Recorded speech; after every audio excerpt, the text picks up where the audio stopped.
Siamo con Inge degli International Noise Conspiracy. Hi Inge. Ciao.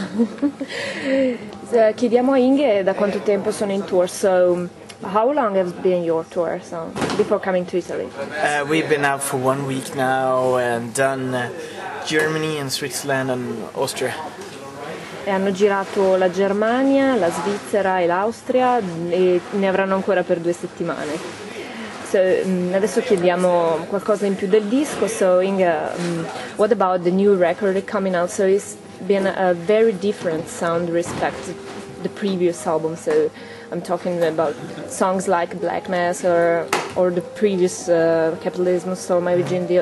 So it's a completely different sound. So how did you reach it? Well, we try to challenge ourselves on every record that we do. We don't want to make the same record over and over. When we did the record before the last one, called The New Morning Changing Weather, we had a lot of crazy ideas, crazy riffs, and a crazy take on songwriting, and we couldn't really write songs. It was more about energy and capturing the moment and capturing a song that was meant to be performed live. On Armed Love, we really let Rick Rubin, our producer, have his way, and he really learned us how to write a good song, write a good chorus, and we really learned a lot from him when it comes to like the actual process of writing a real song. And on this record we have sort of taken a step back to the craziness, but adapted, like we've been writing real rock songs but adapting a lot more craziness into them, I think. Il loro nuovo disco sarà molto diverso rispetto ai precedenti e hanno cercato di ottenere con ogni loro disco un sound sempre diverso, e in quest'ultimo disco che uscirà cercano di recuperare il sound di un disco come New Morning Changing Weather, unendolo comunque con un lavoro maggiore sulla produzione delle canzoni.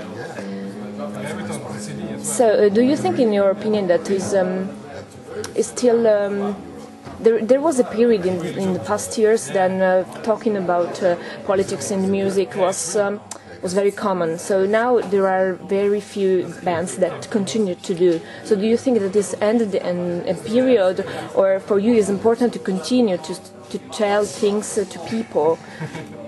Yeah, I mean, we're never gonna stop being a political band. We always try to find new ways of saying what we believe and what we want to say.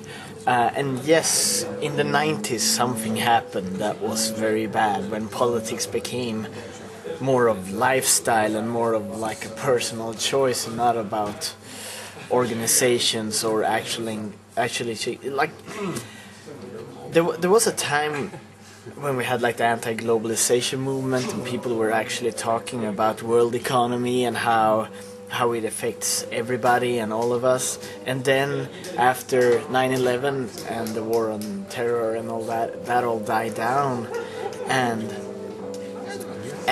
being a political band is the most untrendy thing you can do, but we feel that we are in pretty good company because all big social movements have always had music tied into it, and in all like dictatorships all over the world there's always been like a resistance songs being made, and you can just look at the history of popular culture, how the sort of protest movements that was against the Vietnam War was tied into the youth radicalism that was going on in America at the same time, and you had black power and funk music or hip hop and things like that. So we always felt that we are in a historical content in very good company, but not right now. Abbiamo chiesto a Inge se rispetto agli anni precedenti in cui c'erano molte band più politicizzate, se è tipo per esempio passato di moda questo fatto di fare musica con la politica, e lui ci ha risposto che per loro è sempre molto importante essere una band politicizzata anche se non va più di moda. So, what about the new? You've talked a lot of times about the U.S. situation. So, before there was Bush, so now there is Obama, the new president. So, what do you think about this new changing? Can be a chance to change in? It's interesting. I think it's interesting, and I think the first couple of years now gonna be the most interesting to see what he's actually going to do and stuff. But it's not. It couldn't be worse than the last 8 years, I guess, in a way, because we had a president in America that really believed that God was talking directly through him, and he really believed that the borders of Israel must remain what they are today in case of Jesus coming back to convert the Jews to Christianity, and that being the most powerful man in the world. Yeah, that was fucked up and scary, and now we got a different guy. But it's not a question of who's head of state. It's this actual system and the actual economical circumstances that are the problem, not the actual